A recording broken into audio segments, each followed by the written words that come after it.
Hello and welcome to Reef Radio. I am your host Connor, and today in this video we are going to be discussing the new planets and destinations that were revealed for Destiny 2. So, to begin this video, I would like to just rapid fire some facts about the new planets and how new patrols will function in Destiny 2.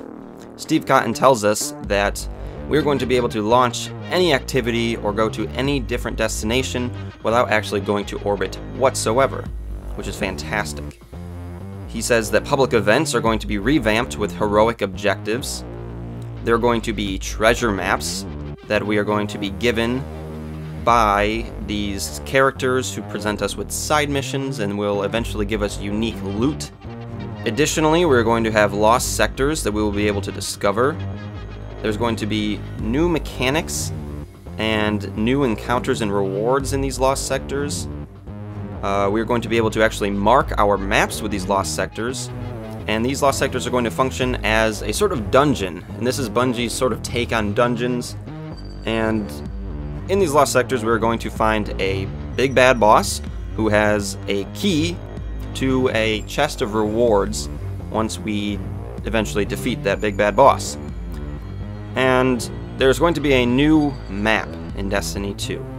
So this is going to allow us to choose the different public events that we want to play in or to participate in, and it's going to tell us where these lost sectors are, and it's going to tell us when these public events are occurring actually. So you're going to be able to look at your map and say, oh, there's a public event in this section of the map, I should go there right now and go participate and try to hit that heroic objective. Excuse me.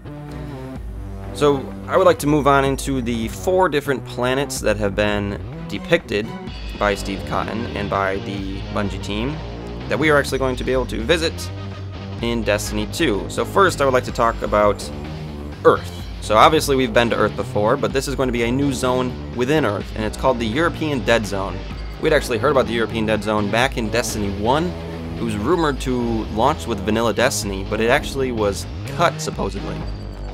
But nevertheless, it's going to be in Destiny 2 right at the launch, so no worries there. It is a sort of forest environment, and it is actually the largest destination they've ever built. So this European Dead Zone will be larger than any other destination in Destiny 2, and it will be larger than any destination we've got to experience in Destiny 1, in fact.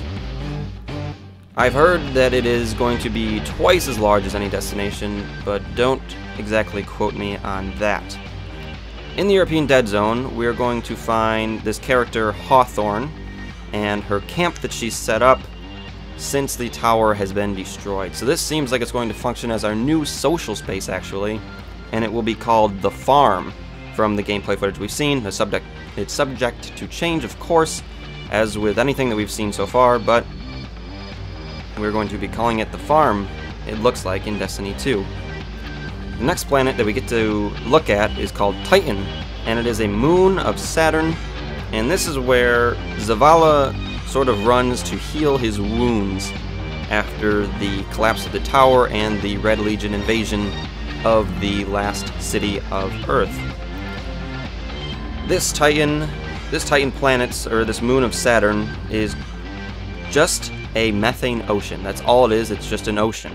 There are actually no land masses on this planet, and the structures that we're going to be encountering are these sinking Golden Age structures. So it's pretty much these massive buildings that we had built during the Golden Age, but we had lost when the collapse occurred, and we're going to be going back there and sort of hopping around on these sinking structures over this massive methane ocean. It sounds very, very cool, and this is, like I said, where we'll get to probably have our quest with Zavala. The third destination that we get to see is called Io, and it is a moon of Jupiter. It is, in fact, the last place the Traveler touched just before the collapse occurred. So, this is a very sacred place to Warlocks, and this is where we're going to meet with Ikora, actually. So this is the planet that she's run to, as we see this theme of the 3 vanguards, Zavala, Cayde, and Ikora, being scattered to different planets. So here on Io, we're going to encounter Ikora, and this is because it is a very sacred place to Warlocks. So due to the fact that this is the last place the Traveler ever touched before the collapse, we get to see that this is a place filled with mystery and a rich mythology, and we are going to move on to the final planet, which is called Nessus. So this planet is occupied by the Vex. It has been completely transformed by the Vex. I'm not sure if we'll see any remnants of Guardian presence there or humanity's presence there at one point, but they describe it as being completely reformed by the Vex, so we should expect to encounter a lot of Vex on this planet. This is the planet that we get to see covered in a sort of red vegetation, and from my perspective it sort of actually looks like one of the trailers that we got to see for No Man's Sky, one of those environments. So I'm not sure if it looks like that to you. Let me know in the comments below if you think they maybe had some inspiration from No Man's Sky in that account. But they describe this Nessus planet as having these canyons that are actually a real phenomenon in Brazil. So that's just sort of a fun fact for you about that.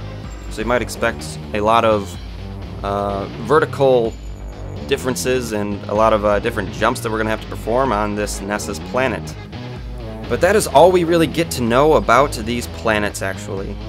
We get to see some gameplay of them, and hopefully they are bigger than any destination that we've got, but more importantly, hopefully they are dense. Hopefully there's tons of treasure and tons of loot and tons of secrets that we're going to have to go find in these planets, and it isn't just these barren wastelands like we have often seen in Destiny 1, unfortunately. Let me know what you think, though, in the comments below. As always, Guardians, thank you very much for watching this episode of Reef Radio, and we will see you next time.